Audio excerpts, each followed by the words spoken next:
Il y avait une fois un marchand qui était extrêmement riche. Il avait 6 enfants, 3 garçons et 3 filles. Et comme ce marchand était un homme d'esprit, il n'épargna rien pour l'éducation de ses enfants et leur donna toutes sortes de maîtres. Ses filles étaient très belles, mais la cadette surtout se faisait admirer et on ne l'appelait, quand elle était petite, que la belle enfant, en sorte que le nom lui en resta, ce qui donna beaucoup de jalousie à ses sœurs. Cette cadette, qui était plus belle que ses sœurs, était aussi meilleure qu'elle. Les 2 aînées avaient beaucoup d'orgueil parce qu'elles étaient riches. Elles faisaient les dames et ne voulaient pas recevoir les visites des autres filles de marchands. Il leur fallait des gens de qualité pour leur compagnie. Elles allaient tous les jours au bal, à la comédie, à la promenade, et se moquaient de leur cadette qui employait la grande partie de son temps à lire de bons livres. Comme on savait que ces filles étaient fort riches, plusieurs gros marchands les demandèrent en mariage. Mais les 2 aînées répondirent qu'elles ne se marieraient jamais, à moins qu'elles ne trouvassent un duc, ou tout au moins un comte.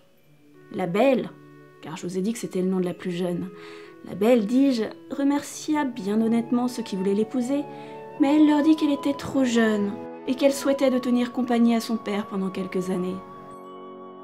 Mais tout d'un coup, le marchand perdit son bien, et il ne lui resta qu'une petite maison de campagne, bien loin de la ville.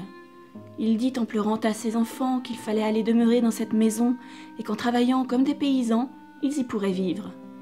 Ses 2 filles aînées répondirent qu'elles ne voulaient pas quitter la ville et qu'elles avaient plusieurs amants qui seraient trop heureux de les épouser, quoiqu'elles n'eussent plus de fortune.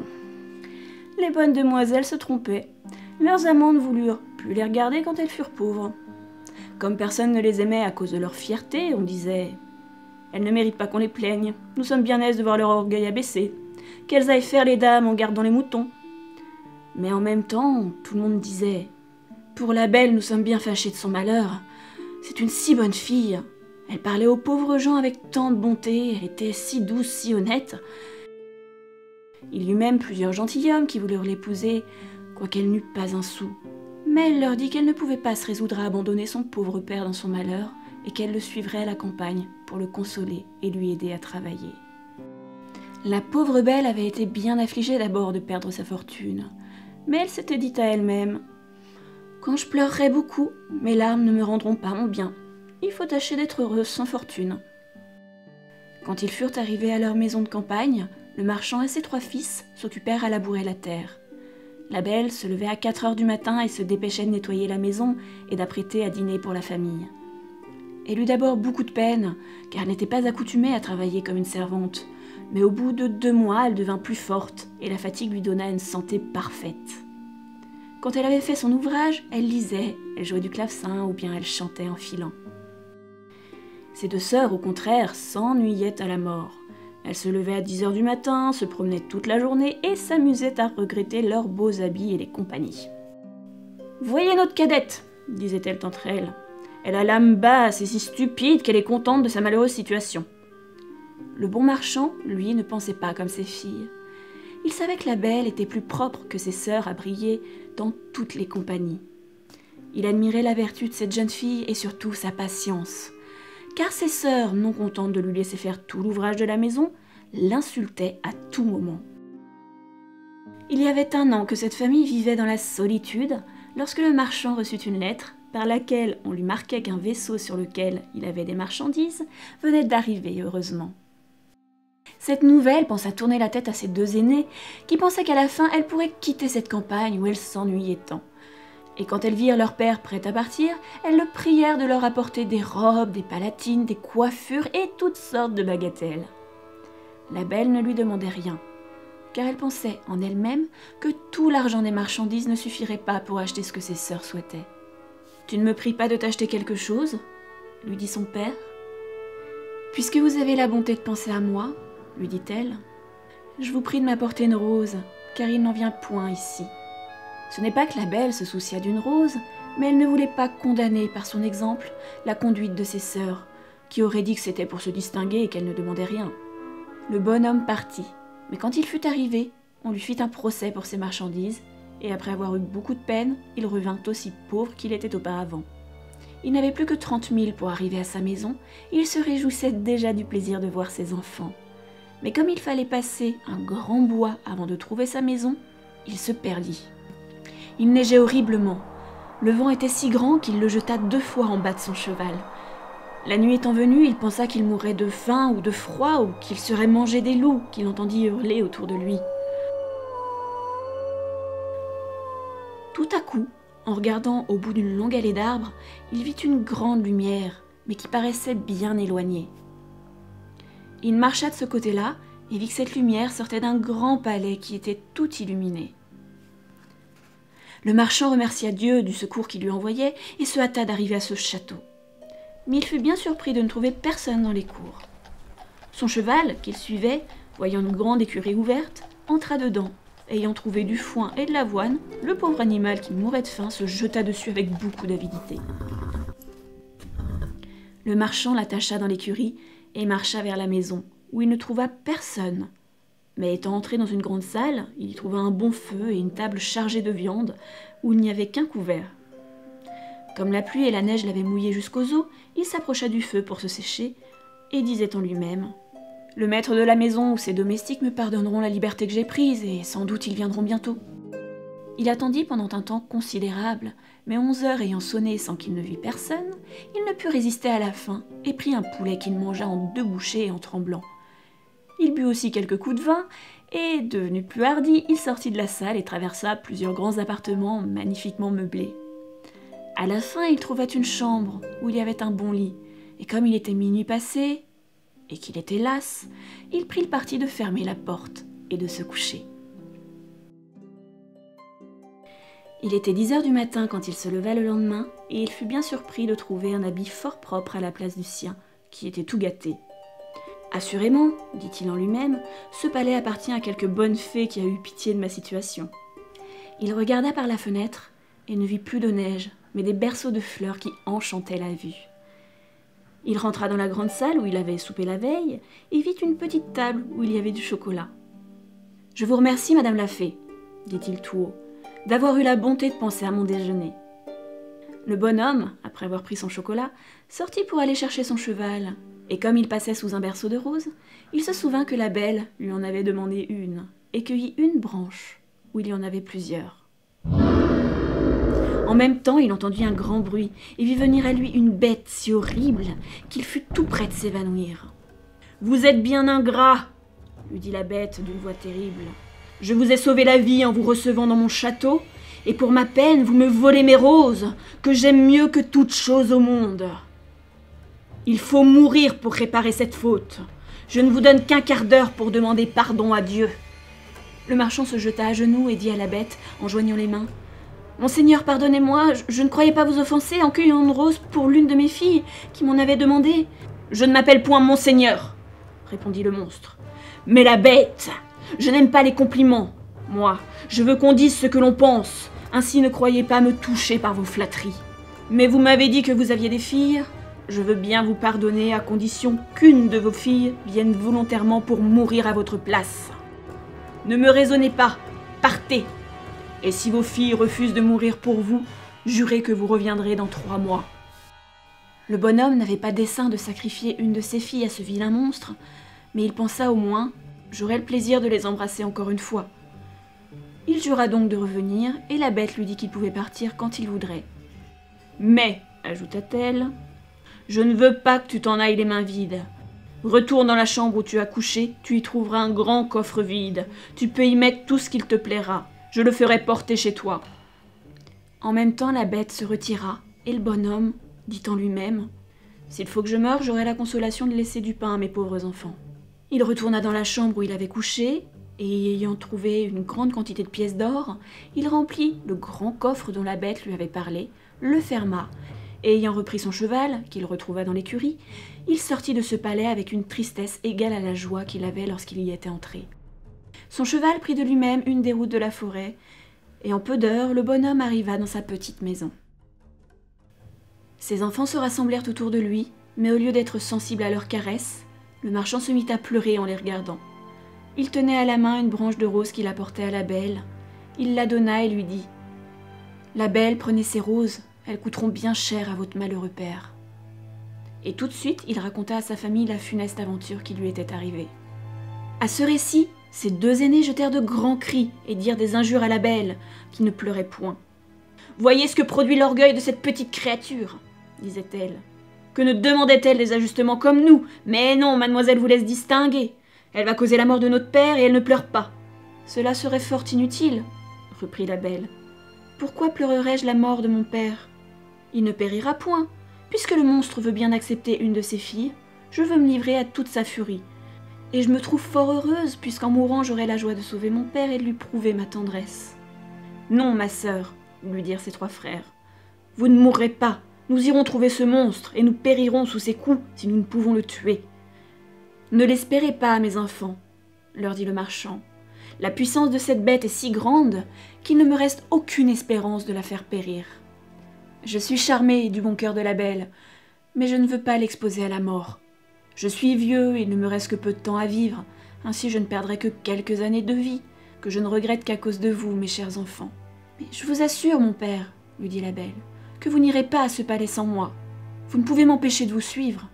Quoique je sois jeune, je ne suis pas fort attachée à la vie, et j'aime mieux être dévorée par ce monstre que de mourir du chagrin que me donnerait votre perte. » On eut beau dire, la belle voulut absolument partir pour le beau palais, et ses sœurs en étaient charmées, parce que les vertus de cette cadette leur avaient inspiré beaucoup de jalousie. Le marchand était si occupé de la douleur de perdre sa fille qu'il ne pensait pas au coffre qu'il avait rempli d'or, mais aussitôt qu'il fut renfermé dans sa chambre pour se coucher, il fut bien étonné de le trouver à la ruelle de son lit. Il résolut de ne point dire à ses enfants qu'il était devenu si riche, parce que ses filles auraient voulu retourner à la ville et qu'il était résolu de mourir dans cette campagne. Mais il confia ce secret à la belle, qui lui apprit qu'il était venu quelque gentilhomme pendant son absence, qu'il y en avait deux qui aimaient ses sœurs. Elle pria son père de les marier, car elle était si bonne qu'elle les aimait, et leur pardonnait de tout son cœur le mal qu'elle lui avait fait. Ces deux méchantes filles se frottaient les yeux avec un oignon pour pleurer lorsque la belle partit avec son père. Mais ses frères pleuraient tout de bon, aussi bien que le marchand. Il n'y avait que la belle qui ne pleurait point, parce qu'elle ne voulait pas augmenter leur douleur. Leur cheval prit la route du palais, et sur le soir ils l'aperçurent, illuminé comme la première fois. Le cheval fut tout seul à l'écurie, et le bonhomme entra avec sa fille dans la grande salle, où ils trouvèrent une table magnifiquement servie, avec 2 couverts. Le marchand n'avait pas le cœur de manger, mais Belle, s'efforçant de paraître tranquille, se mit à table, et le servit. Puis elle disait en elle-même « La bête veut m'engraisser avant de me manger, puisqu'elle me fait si bonne chère. » Quand ils eurent soupé, ils entendirent un grand bruit, et le marchand dit adieu à sa pauvre fille en pleurant, car il pensait que c'était la bête. La belle ne put s'empêcher de frémir en voyant cette horrible figure, mais elle se rassura de son mieux, et le monstre, lui ayant demandé si c'était de bon cœur qu'elle était venue, elle lui dit en tremblant que oui. « Vous êtes bien bonne, dit la bête, et je vous suis bien obligée. Bonhomme, partez demain matin, et ne vous avisez jamais de revenir ici. Adieu la belle. »« Adieu la bête, répondit-elle. Et tout de suite le monstre se retira. « Ah, ma fille, dit le marchand en embrassant la belle, je suis à demi-mort de frayeur, croyez-moi. Laissez-moi ici. »« Non, mon père, lui dit la belle avec fermeté. Vous partirez demain matin et vous m'abandonnerez au secours du ciel. Peut-être aura-t-il pitié de moi. » Ils furent se coucher et croyaient ne pas dormir de toute la nuit. Mais à peine furent-ils dans leur lit que leurs yeux se fermèrent. Pendant son sommeil, la belle vit une dame qui lui dit « Je suis contente de votre bon cœur, la belle. La bonne action que vous faites en donnant votre vie pour sauver celle de votre père ne demeurera point sans récompense. » La belle, en s'éveillant, raconta ce songe à son père, et quoiqu'il le consolât un peu, cela ne l'empêcha pas de jeter de grands cris quand il fallut se séparer de sa chère fille. Lorsqu'il fut parti, la belle s'assit dans la grande salle et se mit à pleurer aussi. Mais comme elle avait beaucoup de courage, elle se recommanda à Dieu et résolut de ne point se chagriner pour le peu de temps qu'elle avait à vivre, car elle croyait fermement que la bête la mangerait le soir. Elle résolut de se promener en attendant et de visiter ce beau château. Elle ne pouvait s'empêcher d'en admirer la beauté. Mais elle fut bien surprise de trouver une porte sur laquelle il y avait écrit « Appartement de la belle ». Elle ouvrit cette porte avec précipitation et elle fut éblouie de la magnificence qui y régnait. Mais ce qui frappa le plus sa vue fut une grande bibliothèque, un clavecin et plusieurs livres de musique. « On ne veut pas que je m'ennuie, dit-elle tout bas. Elle pensa ensuite. Si je n'avais qu'un jour à demeurer ici, on ne m'aurait pas fait une telle provision. » Cette pensée ranima son courage. Elle ouvrit la bibliothèque et vit un livre où il y avait écrit en lettres d'or « Souhaitez commander, vous êtes ici la reine et la maîtresse. » « Hélas, dit-elle en soupirant, je ne souhaite rien que de voir mon pauvre père et de savoir ce qu'il fait à présent. » Elle avait dit cela en elle-même. Quelle fut sa surprise en jetant les yeux sur un grand miroir, d'y voir sa maison où son père arrivait avec un visage extrêmement triste. Ses sœurs venaient au-devant de lui et malgré les grimaces qu'elles faisaient pour paraître affligées, la joie qu'elles avaient de la perte de leur sœur paraissait sur leur visage. Un moment après, tout cela disparut, et la belle ne put s'empêcher de penser que la bête était bien complaisante, qu'elle n'avait rien à craindre d'elle. À midi, elle trouva la table mise, et pendant son dîner, elle entendit un excellent concert, quoiqu'elle ne vit personne. Le soir, comme elle allait se mettre à table, elle entendit le bruit que faisait la bête, et ne put s'empêcher de frémir. « La belle, lui dit ce monstre, voulez-vous bien que je vous voie souper ? » « Vous êtes le maître, répondit la belle en tremblant. « Non, répondit la bête, il n'y a de maîtresse que vous. Vous n'avez qu'à me dire de m'en aller, si je vous ennuie, je sortirai tout de suite. Dites-moi, n'est-ce pas que vous me trouvez bien laid ? » « Cela est vrai, dit la belle, car je ne sais pas mentir. Mais je crois que vous êtes fort bon. »« Vous avez raison, dit le monstre. Mais outre que je suis laid, je n'ai point d'esprit. Je sais bien que je ne suis qu'une bête. »« On n'est pas bête, reprit la belle, quand on croit n'avoir point d'esprit. Un sot n'a jamais su cela. »« Mangez donc, la belle, lui dit le monstre, et tâchez de ne vous point ennuyer dans votre maison, car tout ceci est à vous, et j'en aurais du chagrin si vous n'étiez pas contente. »« Vous avez bien de la bonté, lui dit la belle. Je vous avoue que je suis bien contente de votre cœur. Quand j'y pense, vous ne me paraissez plus si laid. »« Oh, dame, oui, répondit la bête. J'ai le cœur bon, mais je suis un monstre. »« Il y a bien des hommes qui sont plus des monstres que vous, dit la belle. Et je vous aime mieux avec votre figure que ceux qui, avec la figure d'homme, cachent un cœur faux, corrompu, ingrat. Si j'avais de l'esprit, reprit la bête, je vous ferais un grand compliment pour vous remercier. Mais je suis un stupide. Et tout ce que je puis vous dire, c'est que je vous suis bien obligée. » La belle soupa de bon appétit. Elle n'avait presque plus peur du monstre. Mais elle manqua de mourir de frayeur lorsqu'il lui dit « La belle, voulez-vous être ma femme ?» Elle fut quelque temps sans répondre. Elle avait peur d'exciter la colère du monstre en le refusant. Elle lui dit pourtant en tremblant « Non, la bête. » Dans ce moment, ce pauvre monstre voulut soupirer, et il fit un sifflement si épouvantable que tout le palais en retentit. Mais la belle fut bientôt rassurée, car la bête lui ayant dit tristement « Adieu donc », la belle, elle, sortit de la chambre en se retournant de temps en temps pour la regarder encore. La belle, se voyant seule, sentit une grande compassion pour cette pauvre bête. « Hélas, disait-elle, c'est bien dommage qu'elle soit si laide. Elle est si bonne. » La belle passa 3 mois dans ce palais avec assez de tranquillité.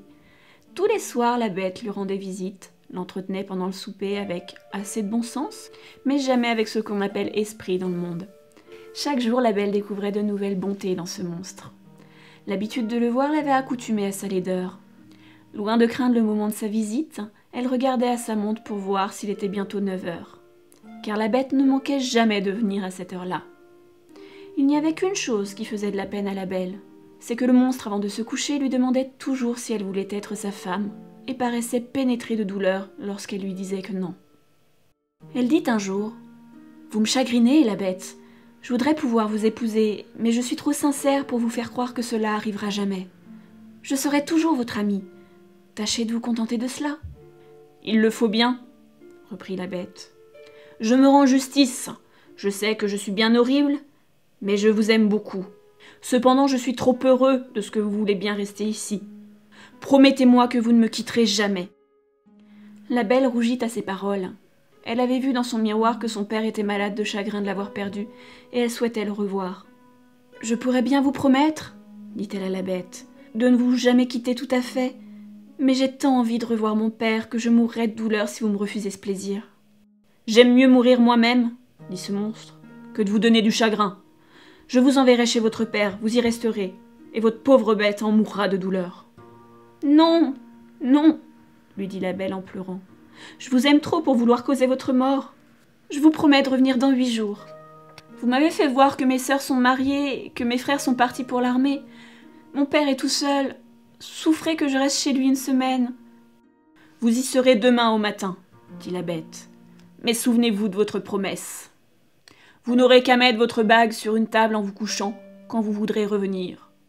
Adieu, la belle. » La bête soupira selon sa coutume en disant ces mots, et la belle se coucha toute triste de l'avoir affligée. Quand elle se réveilla le matin, elle se trouva dans la maison de son père, et ayant sonné une clochette qui était à côté de son lit, elle vit venir la servante, qui fit un grand cri en la voyant. Le bonhomme accourut à ce cri, et manqua de mourir de joie en revoyant sa chère fille, et ils se tinrent embrassés plus d'1 quart d'heure. La belle, après les premiers transports, pensa qu'elle n'avait point d'habit pour se lever, mais la servante lui dit qu'elle venait de trouver dans la chambre voisine un grand coffre plein de robes toutes d'or garnies de diamants. La belle remercia la bonne bête de ses attentions. Elle prit la moins riche de ses robes et dit à la servante de serrer les autres, dont elle voulait faire présent à ses sœurs. Mais à peine eut-elle prononcé ces paroles que le coffre disparut. Son père lui dit que la bête voulait qu'elle gardât tout cela pour elle, et aussitôt les robes et le coffre revinrent à la même place. La belle s'habilla et pendant ce temps fut avertir ses sœurs qui accoururent avec leur mari. Elles étaient toutes 2 fort malheureuses. L'aînée avait épousé un gentilhomme beau comme l'amour, mais il était si amoureux de sa propre figure qu'il n'était occupé que de cela depuis le matin jusqu'au soir et méprisait la beauté de sa femme. La seconde avait épousé un homme qui avait beaucoup d'esprit, mais il ne s'en servait que pour faire enrager tout le monde et sa femme toute la première. Les sœurs de la belle manquèrent de mourir de douleur quand elles la virent habillée comme une princesse et plus belle que le jour. Elle eut beau les caresser, rien ne put étouffer leur jalousie, qui augmenta beaucoup quand elle leur eut conté combien elle était heureuse. Ces 2 jalouses descendirent dans le jardin pour y pleurer tout à leur aise, et elles se disaient « Pourquoi cette petite créature est-elle plus heureuse que nous? Nous ne sommes pas plus aimables qu'elle ?»« Ma sœur, dit l'aînée, il me vient une pensée. Tâchons de l'arrêter ici plus de 8 jours. Sa sotte bête se mettra en colère de ce qu'elle lui aura manqué de parole, et peut-être qu'elle la dévorera. »« Vous avez raison, ma sœur, répondit l'autre. Pour cela, il lui faut faire de grandes caresses. » Et ayant pris cette résolution, elles remontèrent, et firent tant d'amitié à leur sœur que la belle en pleura de joie. Quand les 8 jours furent passés, les 2 sœurs s'arrachèrent les cheveux, et firent tant les affliger de son départ, qu'elle promit de rester encore 8 jours. Cependant, Belle se reprochait le chagrin qu'elle allait donner à sa pauvre bête, qu'elle aimait de tout son cœur. Et elle s'ennuyait de ne plus la voir. La 10e nuit qu'elle passa chez son père, elle rêva qu'elle était dans le jardin du palais, et qu'elle voyait la bête couchée sur l'herbe et prête à mourir, qui lui reprochait son ingratitude. La belle se réveilla en sursaut et versa des larmes. « Ne suis-je pas bien méchante, disait-elle, de donner du chagrin à une bête qui a pour moi tant de complaisance ? Est-ce ma faute si elle est si laide et si elle a peu d'esprit? Elle est bonne, cela vaut mieux que tout le reste. Pourquoi n'ai-je pas voulu l'épouser? Je serais plus heureuse avec elle que mes sœurs avec leur mari. Ce n'est ni la beauté ni l'esprit d'un mari qui rendent une femme contente, c'est la bonté du caractère, la vertu, la complaisance. Et la bête a toutes ces bonnes qualités. Je n'ai point d'amour pour elle, mais j'ai de l'estime, de l'amitié, de la reconnaissance. Allons, il ne faut pas la rendre malheureuse. Je me reprocherai toute ma vie mon ingratitude. » À ces mots, la belle se lève, met sa bague sur la table et revient se coucher. À peine fut-elle dans son lit qu'elle s'endormit, et quand elle se réveilla le matin, elle vit avec joie qu'elle était dans le palais de la bête. Elle s'habilla magnifiquement pour lui plaire, et s'ennuya à mourir toute la journée en attendant 9 heures du soir. Mais l'horloge eut beau sonner, la bête ne parut point. La belle alors craignit d'avoir causé sa mort. Elle courut tout le palais en jetant de grands cris, elle était au désespoir. Après avoir cherché partout, elle se souvint de son rêve, et courut dans le jardin vers le canal, où elle l'avait vue en dormant. Elle trouva la pauvre bête étendue sans connaissance, et elle crut qu'elle était morte. Elle se jeta sur son corps sans avoir horreur de sa figure, et sentant que son cœur battait encore, elle prit de l'eau dans le canal et lui en jeta sur la tête. La bête ouvrit les yeux et dit à la belle : « Vous avez oublié votre promesse. » Le chagrin de vous avoir perdu m'a fait résoudre à me laisser mourir de faim. Mais je meurs content, puisque j'ai le plaisir de vous revoir encore une fois. »« Non, ma chère bête, vous ne mourrez point, » lui dit la belle. « Vous vivrez pour devenir mon époux. Dès ce moment, je vous donne ma main et je vous jure que je ne serai qu'à vous. Hélas, je croyais n'avoir que de l'amitié pour vous, mais la douleur que je sens me fait voir que je ne pourrais vivre sans vous voir. » À peine la belle eut-elle prononcé ces paroles qu'il vit le château brillant de lumière. Les feux d'artifice, la musique, tout lui annonçait une fête. Mais toutes ces beautés n'arrêtèrent point sa vue. Elle se retourna vers sa chère bête, dont le danger la faisait frémir. Quelle fut sa surprise! La bête avait disparu, et elle ne vit, plus qu'à ses pieds, qu'un prince plus beau que l'amour, qui la remercia d'avoir fini son enchantement. Quoique ce prince méritât toute son attention, elle ne put s'empêcher de lui demander où était la bête. « Vous la voyez à vos pieds ?»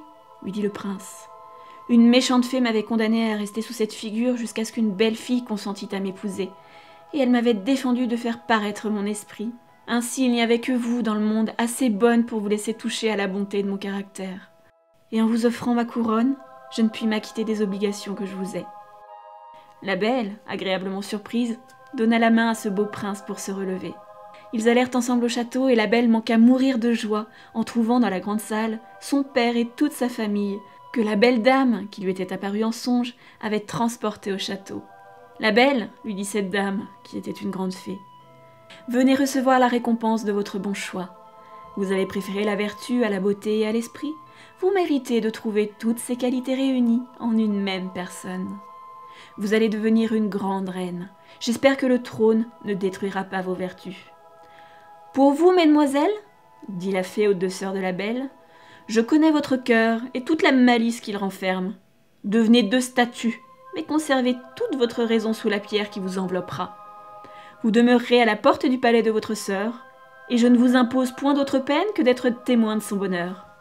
Vous ne pourrez revenir dans votre premier état qu'au moment où vous reconnaîtrez vos fautes. Mais j'ai bien peur que vous ne restiez toujours statue. On se corrige de l'orgueil, de la colère, de la gourmandise et de la paresse, mais c'est une espèce de miracle que la conversion d'un cœur méchant et envieux. » Dans le moment, la fée donna un coup de baguette qui transporta tous ceux qui étaient dans cette salle dans le royaume du prince. Ses sujets le virent avec joie, et il épousa la belle, qui vécut avec lui fort longtemps et dans un bonheur parfait, parce qu'il était fondé sur la vertu.